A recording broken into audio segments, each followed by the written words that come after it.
મિત્રો, લગ્ન થયા પછી માતા અને પત્નીની કિડની ખરાબ થઈ ગઈ. બંનેને બચાવવા માટે પતિએ જે કર્યું તે જાણીને તમે પણ તો સાંભળો મિત્રો. 10 વર્ષનો દીકરો તેના મમ્મીને સવાલ કરે છે કે માં, પ્યાર અને લવમાં શું ફરક છે? ત્યારે તેના મમ્મી તેને જવાબ આપે છે કે હું તને પ્રેમ કરું છું, તેને પ્યાર કહેવાય. અને મોટો થઈને તું લગ્ન કરે અને તારી પત્નીને પ્રેમ કરે તેને લવ કહેવાય. હું તને ખૂબ જ પ્યાર કરું છું, તું જીવનભર ક્યારેય મારો સાથ છોડીશ નહીં, એમ મને તું પ્રોમિસ આપ. એટલે દીકરાએ મમ્મીને કહ્યું કે મમ્મી, હું પ્રોમિસ કરું છું કે જિંદગીભર તારો સાથ નહીં છોડીશ નહીં. 15 વર્ષ પછી દીકરો ભણી ગણીને કામ પર લાગી જાય છે અને તેના લગ્ન થાય છે. ઘરમાં બધા સુખ અને સંતોષથી રહે છે.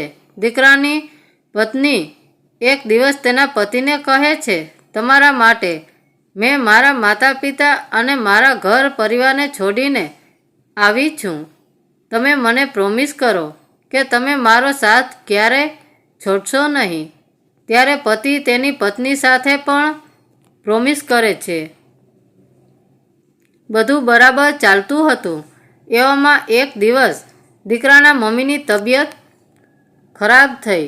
ડૉક્ટરે નિદાન કર્યું કે બંને કિડની ખરાબ થઈ ગઈ હોવાથી કિડની બદલાવવી પડશે. ત્યારે બીજે ક્યાંયથી કિડની મેળવવાની કોશિશ કર્યા વિના જ દીકરાએ પોતાની કિડની આપવાનું નક્કી કર્યું.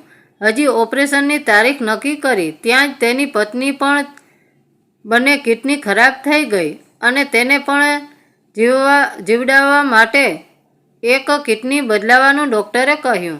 સાસુ અને વહુ બંનેનું ઓપરેશન થઈ ગયું અને ભાનમાં આવતા તેના મમ્મીએ ડૉક્ટરને પૂછ્યું કે મને કોને કિડની આપી? ત્યારે ડૉક્ટરે કહ્યું કે તમારા દીકરાએ તમારો જીવ બચાવવા માટે પોતાની કિડની આપી છે. બાજુના રૂમમાં તેની પત્નીનું ઓપરેશન પણ પૂર્ણ થઈ ગયું હતું. તે ભાનમાં આવતા તેને પણ ડૉક્ટરને સવાલ કર્યો કે મને કિડની કોને આપી? ત્યારે ડૉક્ટરે કહ્યું કે તમારા પતિએ તમને કિડની આપી અને તમારો જીવ બચાવ્યો છે અને તમારા પતિનું અવસાન થયું છે અને આ ચિઠ્ઠી તમારા અને તમારા સાસુ માટે અમને આપી ગયો છે. ચિઠ્ઠી ખોલતા જ દીકરાએ પોતાના મમ્મીને માટે લખ્યું હતું કે મને માફ કરશો, તમે મને જિંદગી આપી છે તો હું તમને કશું થવા દેવાનો નહોતો અને મારી પત્ની મારા માટે તેના માતા પિતા અને પરિવારને છોડીને આવી છે તો હું તેને પણ કેમ હેરાન થવા દઉં? તમારા બંનેમાંથી કોઈ એકને પણ કંઈ થઈ જાય તો હું જિંદગીભર મારી જાતને માફ કરી શકું નહીં અને મેં બંનેની સાથે કરેલો વાયદો પણ પૂરો કર્યો છે. મારી મમ્મી અને પત્નીને એક નવી જિંદગી મળી છે. મારા મનમાં આજે પણ માતાનો પ્યાર જીવતો છે અને પત્નીનો લવ પણ. ભલે આ કદાચ એક કાલ્પનિક સ્ટોરી હોઈ શકે છે, પરંતુ આ સ્ટોરી પ્રેમ અને લવ બંનેની અલગ સમજણ કરાવી જાય છે. તમને આ સ્ટોરી કેવી લાગી તે કોમેન્ટ કરીને અચૂક જણાવજો.